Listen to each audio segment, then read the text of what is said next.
O Via Justiça de hoje é sobre as eleições 2012 e os 80 anos da Justiça Eleitoral no Brasil. Nossos convidados, o juiz Maurício Soares, da Corte Eleitoral do TRE de Minas Gerais, e o juiz Bruno Terra Dias, presidente da AMAGES. Numa parceria da TV Assembleia de Minas Gerais com a AMAGES, a Associação dos Magistrados Mineiros, o Via Justiça está começando.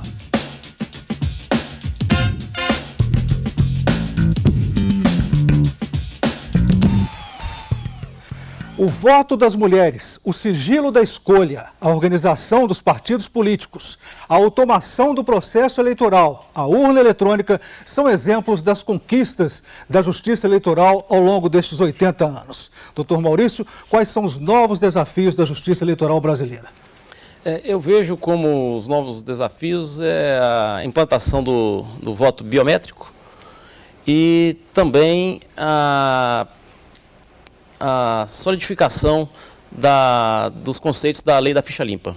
Esses são os desafios que nós temos que enfrentar de agora para frente. E o senhor, doutor Bruno, como vê esses desafios? Eu vejo esses desafios e vejo outros desafios, mas não propriamente da Justiça Eleitoral, mas são desafios da nação brasileira. Porque nós temos, e foi falado, o voto feminino, que é uma conquista lá de 1932, mas o voto feminino não tornou a mulher brasileira participativa da vida político-partidária. Ela sempre teve participação política, mas não na política partidária. Tanto é que agora, neste ano, mais do que a reserva de 30% das vagas nas chapas para a eleição proporcional, tem-se a exigência de que as chapas sejam equilibradas com efetivamente candidaturas de 30% de cada sexo no mínimo, ou seja, cada sexo tem que ter a mínima participação de 30% na chapa. Ora, mas isso ainda não fez a mulher totalmente participativa. Basta dizer que no Brasil, 8,5% do Congresso Nacional é feminino. Na Argentina, que é ao lado, 40%. Nós precisamos de melhorar muito. Então, juntamente com esses desafios da Justiça Eleitoral, temos um desafio à nação brasileira. Mas por quê? Como o senhor explica isso? Por que a mulher não consegue formar a cota necessária que a lei define para ela, para essa participação político-partidária? Exatamente, não formava a cota, tinha reserva de vagas e não preenchimento. Agora, a chapa tem que ser equilibrada e tem que haver um número de candidatos do sexo feminino.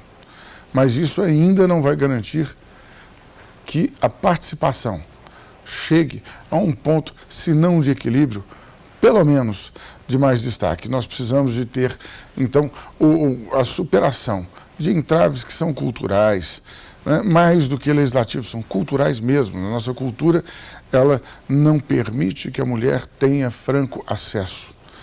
E superados esses entraves, permitir, então, que a sua participação aumente. Essa medida que está valendo para a eleição deste ano, a continuar em futuras eleições, terá, sim, a possibilidade de melhorar muito e que as mulheres se tornem não mais 8,5% no nosso parlamento, mas que sejam 15%, 20%, cheguemos a 40%, cheguemos a um ponto de equilíbrio. Nós temos que chegar nisso. Como que o senhor vê isso, doutor Maurício, essa pouca participação da mulher no universo partidário?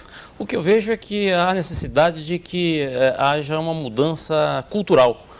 O Brasil, até então, as eleições e as disputas dos cargos eletivos são considerados de coisas exclusivamente masculinas. E essa cota a qual nós estamos nos referindo vem para incentivar e trazer as mulheres de volta. Mas isso não basta. É necessário que haja, então, uma mudança na mentalidade cultural do povo brasileiro. Por ora, nós temos constatado, às vezes, que alguns partidos fazem um preenchimento de cotas artificial. Por quê? Porque inscrevem mulheres que, com certeza, não irão disputar os cargos apenas para atender aquela regra legal, né? E a partir da aprovação, as mulheres fazem uma campanha discreta ou não fazem a campanha e deixam aquilo para os homens. É necessário que haja, então, a mudança da mentalidade, que as mulheres, então, participem efetivamente desse processo. Em 24 de fevereiro de 1932, o presidente Getúlio Vargas sancionou o primeiro Código Eleitoral regulando as eleições federais, estaduais e municipais. Doutor Maurício, o que dizer do primeiro Código Eleitoral brasileiro? O primeiro código a que você está se referindo era muito pernicioso, na verdade, porque as primeiras eleições, que a gente chamava aqui de eleições de bico de pena, permitiam que se fizesse alterações, como o próprio nome diz, a caneta. Então, nem sempre representava a vontade da população. Ele representava a vontade do portador daquela caneta, que normalmente alterava. E isso houve, então, essa revolta dos partidos e fizeram, então, a alteração para o código que nós temos aí depois de 1930. Qual seria a evolução do Código Eleitoral brasileiro? Em 65 entrou em vigor o atual Código Eleitoral. Qual a comparação dele em relação ao anterior, além do que já falou o doutor Maurício e o doutor Bruno? Na verdade, o Código de 32 era uma legislação provisória e realmente de baixa qualidade. Representou o avanço de criar a Justiça Eleitoral, mas isso não era uma intenção de Getúlio Vargas. Tanto que, prevista a eleição presidencial para 1938, tendo ele sido reeleito em 34, deu o golpe de Estado em 37, suspendeu a Justiça Eleitoral, suspendeu direitos e garantias e ficamos sem parlamento, que foi fechado até 1945. Pois bem, nós vimos que essa legislação 32 foi um passo, mas um passo tímido e tosco. Em 1965 veio um novo Código Eleitoral, cujo relator na Câmara Federal foi o deputado Ulisses Guimarães. Foi uma legislação para uma época. Atendendo o quê?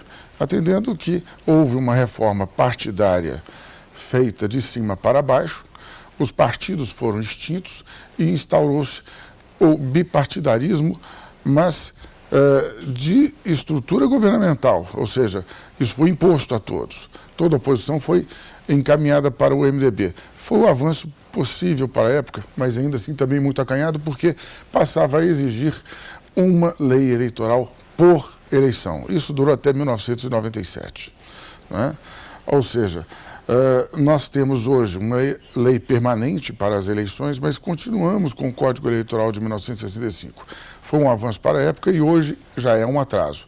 Nós estamos, então, a nação está a demandar um novo Código Eleitoral que consolide as conquistas, mas que aponte para o futuro. Não apenas consolide as conquistas até hoje, mas aponte para as novas conquistas que o futuro está a merecer. Doutor Maurício, em termos comparativos com outros países, como que se situa a Justiça Eleitoral brasileira? A Justiça Eleitoral brasileira tem um bom conceito em relação aos outros países. Tanto é que em todas as eleições, vários países mandam aqui alguns representantes, observadores, para que vejam e conheçam o nosso sistema.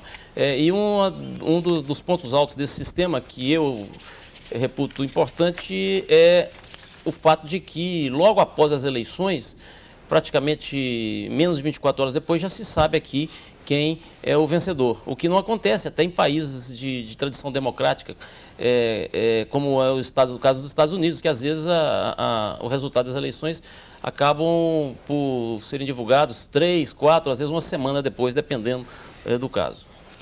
O Ouvir a Justiça faz agora um rápido intervalo e voltamos em instantes.